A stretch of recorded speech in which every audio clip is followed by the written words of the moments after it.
করতে চাও তাহলে আমার শুকরিয়া আদায় করে তোমাদের শেষ হবে না। কারণ কোন জিনিসের আপনি শুকরিয়া আদায় করবেন?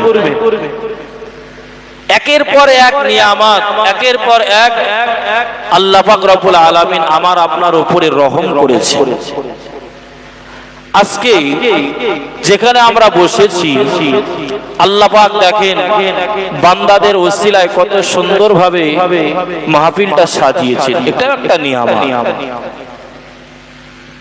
তো আল্লাহ যদি আমাদের দেখার মতো যদি চোখ না দিতেন, আমরা এখানে এসে কানে শুনতাম যে প্যান্ডেলটা খুব সুন্দর হয়েছে, ফুরফুরা শরীফ থেকে হুজুর এসেছেন, কিন্তু যে ব্যক্তিটা অন্ধ সে ব্যক্তিটা কি দেখতে পাবে যে কত সুন্দরভাবে সাজিয়েছে? বলুন বলুন, 1000টা লাইট যদি আপনি এখানে মানে জ্বালানো থাকে, তারপরে অন্ধ ব্যক্তির কাছে কিন্তু গোটা দুনিয়া কি বলুন অন্ধ।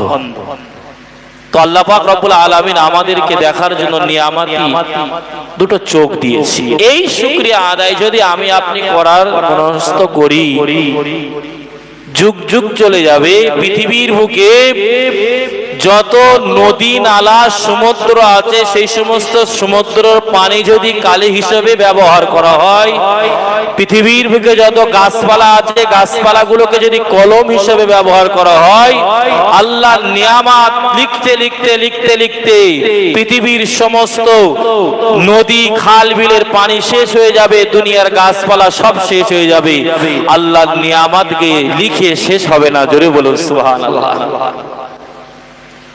ওই জন্য আল্লাহ বললেন, তোমরা যদি আমার শুকরিয়া আমার নিয়ামত গুলোকে তোমরা গুনতে চাও, লিখতে চাও, লিখে তোমরা গুনে তোমরা শেষ করতে পারবে।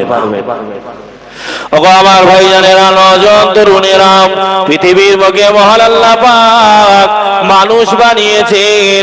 মানুষকে বানানোর পরে দিয়ে আল্লাহ মানুষকে 18,000 মখলুকাতের ভিতরে আল্লাহ মানুষকে শ্রেষ্ঠ বানিয়েছেন। পৃথিবীর বুকে আল্লাহ মানুষ বানিয়েছেন, পৃথিবীর বুকে আল্লাহ গাছপালা বানিয়েছেন, পৃথিবীর বুকে আল্লাহ নদী নালা বানিয়েছেন, পৃথিবীর বুকে আল্লাহ পশু পাখি বানিয়েছেন। সমস্ত সৃষ্টি জীবের ভিতরে মহান আল্লাহ পাক রব্বুল আলামিন মানুষকে সবচাইতে বেশি সুন্দর বানিয়েছেন, মানুষকে সবচাইতে বেশি শ্রেষ্ঠ বানিয়েছেন। আল্লাহ পাক মানুষকে সর্বশ্রেষ্ঠ বানিয়েছেন।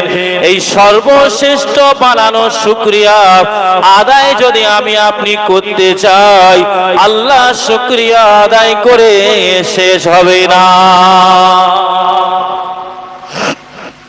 18,000 মখলুকাতের ভিতর থেকে আল্লাহ আমাকে আপনাকে সর্বশ্রেষ্ঠ মানুষ বানিয়েছেন।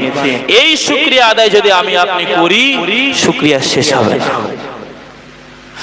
আমার সোনার মানিকেরা, পৃথিবীর বুকে আল্লাহ মানুষ বানিয়েছেন, মানুষকে আল্লাহ বিভিন্ন ভাগে ভাগ করেছেন। কোন মানুষকে আল্লাহ দেখার জন্য চোখ দিয়েছেন, কত মানুষকে আল্লাহ অন্ধভাবে দুনিয়ার বুকে পাঠিয়েছেন, কত মানুষকে আল্লাহ জবান দিয়েছেন কথা বলার জন্য, কত মানুষকে আল্লাহ বোবা বানিয়েছেন, কত মানুষকে আল্লাহ ল্যাংড়া বানিয়েছেন। আবার কত মানুষ সেই ব্যক্তি পৃথিবী ঘুরে ঘুরে ঘুরে ঘুরে বেড়ায়, কত মানুষকে আল্লাহ শোনার জন্য কান দিয়েছেন। পৃথিবীর বুকে কত মানুষ আছে তারা কানে শুনতে পায় না। ওগো সোনার মানিকেরা, পৃথিবীর বুকে আল্লাহ পাক কত মানুষকে আল্লাহ কত নিয়ামত দিয়েছেন, কত মানুষকে আল্লাহ হাফেজে কোরআন বানিয়েছেন, কত মানুষকে আল্লাহ আলেম বানিয়েছেন, কত মানুষকে আল্লাহ হাজী বানিয়েছেন, কত মানুষকে আল্লাহর ওলি বানিয়েছেন। পৃথিবীর বুকে এমন মানুষ আছে যে ব্যক্তিকে আল্লাহ পাক সমস্ত দুনিয়ার মানুষের থেকে আলাদা বানিয়েছেন। একটা মানুষকে আল্লাহ অন্ধ বানিয়েছেন, আবার ওই মানুষটাকে আল্লাহ জবান বন্ধ করে দিয়েছেন, আবার ওই মানুষটাকে আল্লাহ ল্যাংড়া বানিয়েছেন। অপরদিকে একটা বান্দা আল্লাহ তাকে বলার জন্য জবান দিয়েছেন, শোনার জন্য কান দিয়েছেন, দেখার জন্য চোখ দিয়েছেন। এই নিয়ামত যদি আমি আপনি আল্লাহ দেওয়ার কারণে যদি শুকরিয়া আদায় করতে চাই, আমি আপনি আল্লাহর শুকরিয়া যাপন করতে করতে আল্লাহর শুকরিয়া আদায় করা আমার আপনার শেষ হবে না। ও আমার সোনা মানিকেরা, আল্লাহ পাক মানুষকে সর্বনিয়ামত দিয়েছেন। আল্লাহ পাক এত নিয়ামতের ভিতর দিয়ে বান্দা বান্দিকে এমন কিছু নিয়ামত আল্লাহ পাক দিয়েছেন। আল্লাহ পাক ওই নিয়ামত এমন দিয়েছেন, আল্লাহ বলেছেন ওই নিয়ামত শেষ হওয়ার আগে ওই নিয়ামতকে তোমরা কদর করতে শেখো। আল্লাহ আমাকে আপনাকে অগণিত নিয়ামত দিয়ে ভরিয়ে দিয়েছে। যেমন আল্লাহ 12টা আরবি মাস দিয়েছেন। এই 12টি মাসের ভিতর থেকে আল্লাহ 4টি মাসকে সর্বশ্রেষ্ঠ বানিয়েছেন। 12টি মাসের ভিতর থেকে আল্লাহ 4টি মাসকে সবচাইতে সম্মানীয় বানিয়েছে। মুহররম মাস, রজব মাস, জিলকদ মাস, জিলহজ মাস। আল্লাহ অগণিত ফারিস্তা বানিয়েছেন। ফারিস্তাদের ভিতর দিয়ে আল্লাহ 4 জন ফারিস্তাকে সম্মানিত করেছে। ঠিক আল্লাহ পাক রব্বুল আলামিন বান্দা বান্দিকে অগণিত নিয়ামত দিয়েছেন। নিয়ামতের ভিতর দিয়ে আল্লাহ এমন কিছু নিয়ামত দিয়েছেন, ওই নিয়ামত শেষ হওয়ার আগে ওই নিয়ামতের শুকরিয়া, ওই নিয়ামতের বাস্তবায়ন, ওই নিয়ামত শেষ হয়ে যাওয়ার আগে আল্লাহ তাকে কদর করতে বলেছেন। যেমন বাংলায় একটা কথা আছে, দাঁত থাকতে দাঁতের মর্ম দিতে শেখো। আছে না নাই? আল্লাহ অগণিত নিয়ামতের ভিতর দিয়ে এমন কিছু নিয়ামত দিয়েছেন, ওই নিয়ামতকে আল্লাহ বলেছেন তোমরা কদর করো। ওগো আমার ভাইজানেরা, নওজোয়ান তরুণেরা, প্রিয় নবী মুহাম্মদুর রাসূলুল্লাহ সাল্লাল্লাহু আলাইহি ওয়াসাল্লাম নবী আমার হাদিস পাকের ভিতরে জানিয়ে দিয়েছেন, আল্লাহ পাক বান্দা বান্দিকে অগণিত নিয়ামতের হকদার আল্লাহ বানিয়েছেন। আল্লাহ পাক বান্দা বান্দিকে অগণিত নিয়ামত দিয়ে ভরিয়ে দিয়েছেন।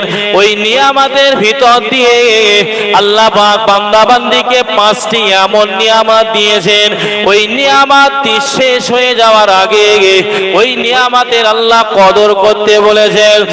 1 নম্বরে নবী বলেছেন, ওগো দুনিয়ার মানুষেরা, ওগো আমার উম্মতেরা, তোমরা বার্ধক্য যাওয়ার পৌঁছানোর আগে, বুড়ো হয়ে যাওয়ার আগে তোমরা যৌবন কালটাকে কাজে লাগাও। আল্লাহ অগণিত নিয়ামত দিয়েছেন। অগণিত নিয়ামতের ভিতর দিয়ে নবী বলেছেন, 1 নম্বরে ওগো দুনিয়ার মানুষ, আল্লাহ তোমাদের একটা নিয়ামত দিয়েছেন, যে নিয়ামতটা হলো যুবক বয়স। যারা এখানে বয়স্ক মানুষ আছে তারা একসময় যুবক ছিল না বলুন? আমাদের মতন যুবক ছিল। ওই যুবক থাকা অবস্থায় আল্লাহ নবী বলেছেন, বার্ধক্যে পৌঁছে যাওয়ার আগে, বুড়ো হয়ে যাওয়ার আগে তুমি যৌবন কালটাকে কাজে লাগাও। কারণ বয়স তোমার হয়ে গেলে, বুড়ো তুমি হয়ে গেলে, বার্ধক্যে তুমি পৌঁছে গেলে, যে কাজটা, যে ইবাদতটা, যেভাবে তুমি নামাজ, যেভাবে রোজা, যেভাবে চলাফেরা, যেভাবে রুকু তুমি করতে পারতে, সেই রুকু, সেই সেজদা, সেই ইবাদত তুমি বয়স্ক কালে গিয়ে তুমি করতে পারবে না। যে মানুষটা যুবক অবস্থায় রুকু করতো যেভাবে, ওই ব্যক্তিটা কিন্তু বয়স হয়ে গেলে ও কিন্তু আর সেইভাবে রুকু করতে পারে